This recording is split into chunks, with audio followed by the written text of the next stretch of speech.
It is February 19th, 1943. The Kasserine Pass. Tunisia, North Africa. 10,000 American soldiers are running. Not retreating in an orderly fashion, not falling back to a defensive line. Running. Abandoning their equipment, their positions, their wounded, throwing away rifles, climbing into trucks and driving away from the sound of gunfire as fast as those trucks would go. Rommel's Africa Corps, exhausted, undersupplied, and outnumbered, had just torn through the American line like it wasn't there. In 48 hours, the Germans advanced 50 miles. They captured over 6,500 American soldiers. They destroyed hundreds of tanks and artillery pieces, and they did it at a cost of fewer than 1,000 men. It was the most humiliating defeat the United States Army had ever suffered on a modern battlefield. Back in Washington, the question being asked in closed rooms wasn't tactical. It was existential. Can American soldiers actually fight the Germans? And the honest answer, in February 1943, was no. To understand what happened at Kasserine Pass, you have to understand what the United States Army actually was in 1939. Not what Americans thought it was. What it actually was. In 1939, as Hitler's Wehrmacht was dismantling Poland in 3 weeks using combined arms tactics that would define warfare for the next 50 years, the United States Army ranked 17th in the world by size, 17th. Behind Romania, behind Portugal, behind the Netherlands, a country that would fall to Germany in 5 days. The entire U.S. Army had fewer active soldiers than the German force that invaded France alone. And it wasn't just the numbers. The equipment was outdated. American soldiers were training with wooden rifles because there weren't enough real ones. They were using trucks with the word tank painted on the side because there weren't enough real tanks. In war game exercises conducted in Louisiana in 1941, one side was so short on anti-tank guns that they used flour sacks thrown at vehicles to simulate them. The leadership was worse. The U.S. Army Officer Corps, in 1939, was an institution defined by seniority rather than ability. You were promoted not because you were good, but because you had been around long enough. The average age of a division commander was 61 years old. These were men whose entire military experience came from the First World War, a static, trench-based conflict that had almost nothing in common with what Germany was doing in Europe. And then there was the doctrine. The United States Army believed, right up until it was proven devastatingly wrong, that infantry was the queen of battle, that tanks existed to support foot soldiers, not lead them. That air power was for reconnaissance, not close support. That the way you fought a war in 1943 was essentially the same way you fought it in 1918. The Germans had spent 2 decades rethinking every single one of those assumptions.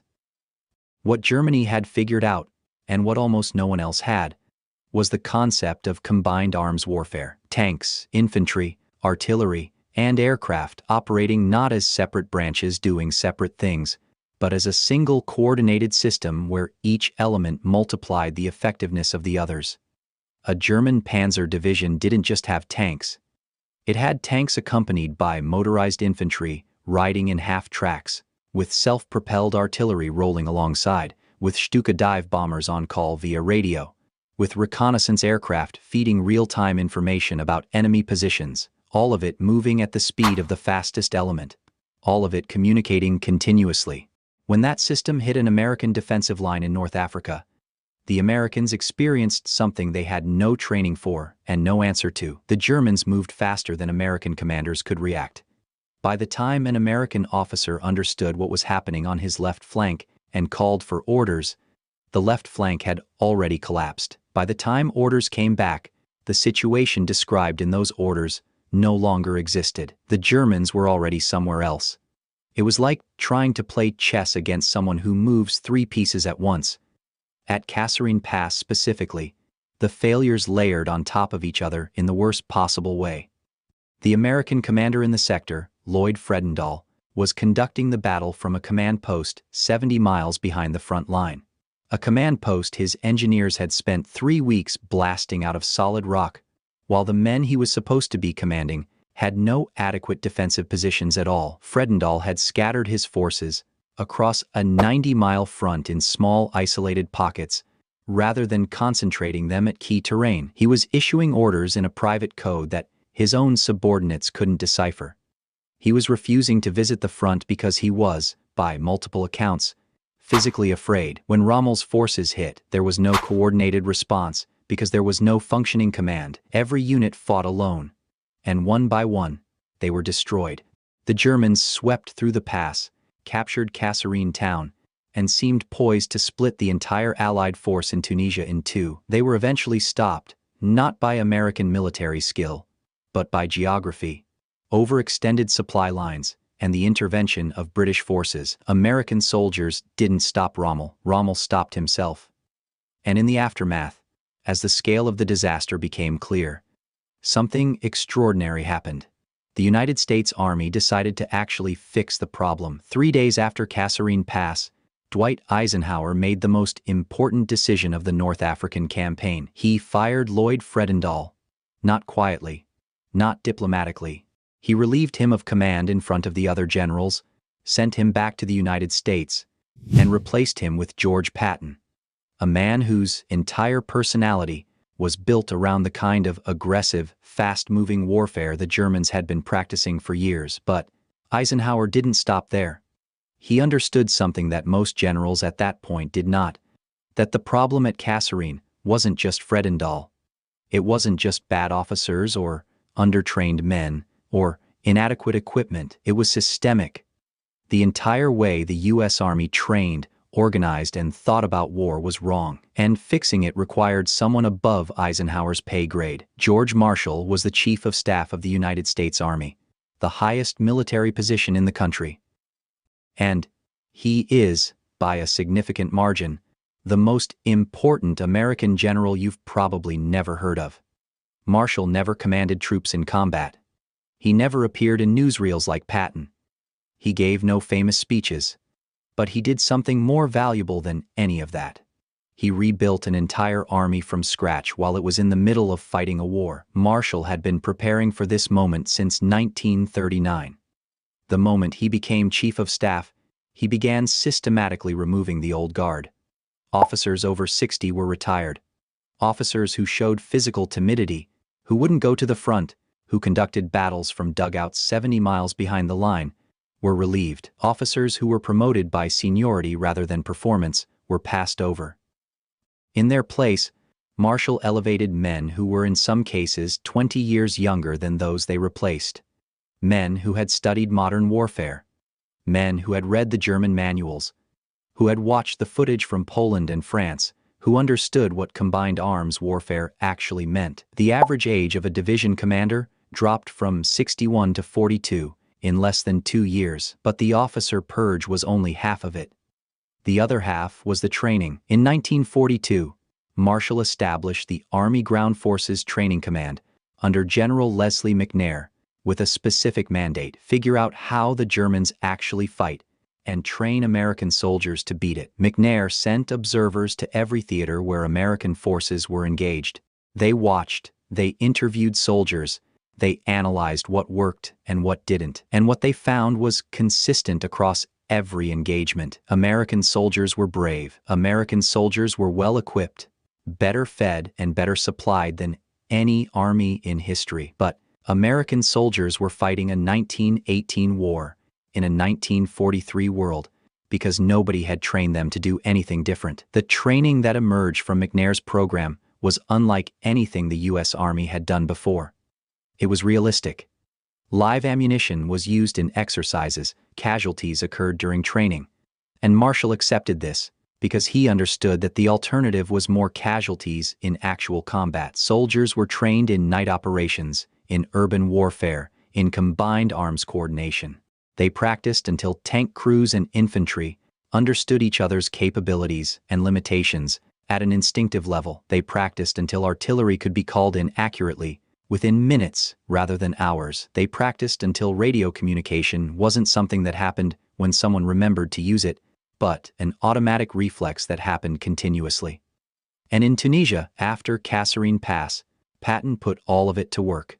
George Patton arrived at Second Corps, the American force in Tunisia, On March 6, 1943, less than 3 weeks after Kasserine Pass, what he found was an army that had lost its nerve, soldiers who flinched at artillery, officers who were cautious to the point of paralysis. A headquarters culture where nobody wanted to make a decision because the last person who made a decision had been blamed for Kasserine. Patton's response was characteristically extreme. He instituted immediate mandatory uniform standards. Officers were fined on the spot for appearing without their helmet or their proper insignia. He scheduled inspections at random hours. He moved his command post forward, within range of German artillery, and made sure everyone knew it. He relieved 2 generals in his first week for what he called lack of aggressive spirit. None of this sounds like military strategy. It sounds like theater. And it partly was. Patton understood that an army's confidence is as important as its firepower, and that confidence is contagious in both directions. But, alongside the theater, there was substance. Patton implemented the combined arms principles that McNair's training had been building toward. Tanks moved with infantry.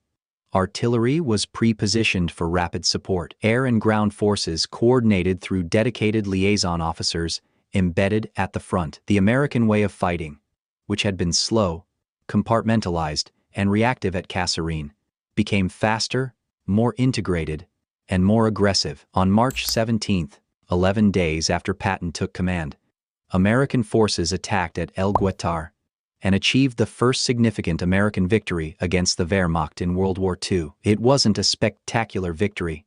The Germans weren't routed. But for the first time, American units held their position against a German armored counterattack, absorbed the blow, and counterattacked effectively. The 1st Infantry Division, the Big Red One, stood its ground against the 10th Panzer Division, one of the best armored formations in the German army, and made it pay for every meter. The Germans noticed.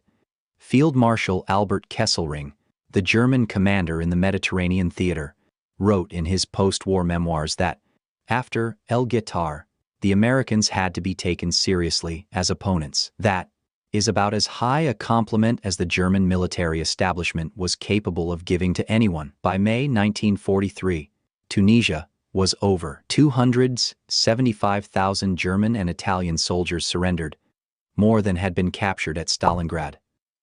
The Afrika Korps, Rommel's legendary formation, ceased to exist as a fighting force. The Americans had gone from running at Kasserine to processing 250,000 prisoners in under 3 months. But Tunisia was just the beginning. June 6, 1944. Omaha Beach. If you want to understand how far the U.S. Army had come from Kasserine Pass, Omaha Beach is where you look. Because Omaha Beach was a disaster by any tactical measure. The landing craft came in at the wrong places. The DD tanks, the swimming tanks designed to provide armor support, mostly sank before they reached the shore. The air and naval bombardment that was supposed to destroy the German defenses had missed. The Americans who came off those boats ran directly into prepared defensive positions on high ground, with no cover and no support. By every tactical calculation, Omaha Beach should have been a catastrophe on the scale of Gallipoli. It wasn't. And the reason it wasn't is what matters. The soldiers on Omaha Beach in June 1944 were not the soldiers who ran at Kasserine Pass in February 1943. They were not green troops who had never heard serious fire. They were not commanded by generals in bunkers 70 miles behind the line. They were not operating under doctrine designed for the last war.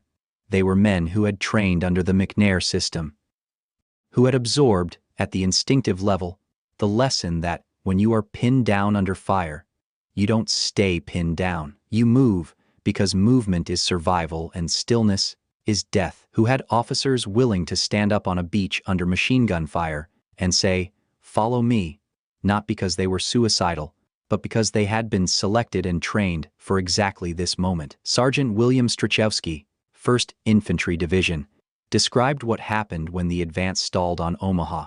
"Nobody told us to get up. We just understood that lying there meant dying there. So we got up." That understanding, that bone-deep operational reflex, was the product of 2 years of transformation that had started at Kasserine Pass. And then came Operation Cobra, July 25, 1944. 7 weeks after D-Day, American forces under Omar Bradley had been grinding through the Norman hedgerows, the bocage, in some of the most difficult terrain in Western Europe. Progress was measured in fields, not miles. German resistance was fanatical. Bradley launched Operation Cobra with a massive strategic bombing attack, followed by a ground assault led by Patton's Third Army. In 72 hours, the American line had broken through. What followed was unlike anything the Western Front had seen since the early German advances of 1940. Patton's Third Army moved 400 miles in 3 weeks. They swept around the German flank, encircled an entire German army group at the Falaise Pocket, and within 2 months had liberated virtually all of France. Supply lines couldn't keep up. The army was outrunning its own gasoline. Patton was begging for fuel so he could keep moving, because the German army in front of him was collapsing faster than he could chase it. The same American army that had stood paralyzed under German fire at Kasserine Pass was now moving faster than Rommel had in his best days in North Africa. The transformation was complete. So, what actually changed between February 1943 and August 1944? 3 things, and they apply to organizations far beyond armies. The first was brutal honesty about the problem. After Kasserine Pass, the United States military did not explain away the defeat, or minimize it or blame it on circumstances. They looked at it clearly, identified exactly what had gone wrong and why, and accepted that the failures were systemic rather than individual. That kind of institutional honesty is rare, and it is expensive, and it is completely necessary. The second was leadership selection based on performance rather than seniority. Marshall's officer purge changed not just who was in command but what kind of person could reach command. It sent a message through the entire army. Doing your job well matters more than being around for a long time. That message changed how officers behaved at every level because the culture of the institution changed. The third was realistic training. McNair's training program was hard, dangerous, and expensive. Soldiers died in training. Equipment was damaged. Officers were worked to the point of exhaustion. And every dollar and every hour spent in that training saved many times its cost in lives and time in actual combat. The U.S. Army that fought in Normandy was not a different army from the one that ran at Kasserine. It was the same army. It had the same soldiers, the same equipment, the same national character. What had changed was everything about how that army was organized, led, and trained to fight. That transformation, from the most embarrassing defeat in American military history to the most effective ground offensive in the Western theater, took 18 months. 18 months to rebuild an army that then helped win a world war. The story of Kasserine Pass and what came after it is not a story about American exceptionalism. It is not a story about how Americans are naturally better soldiers than anyone else. It is a story about an institution that looked failure directly in the face, accepted what it saw, and changed. The German army that defeated the Americans in Tunisia in February 1943 was not significantly different from the German army that was trapped and destroyed at Falaise in August 1944. What was different was the army fighting it. And that is maybe the most important military lesson of the Second World War. Not which weapons were better, not which generals were more brilliant, but which army was capable of learning faster than its opponent could adapt. The United States Army learned, and then it won.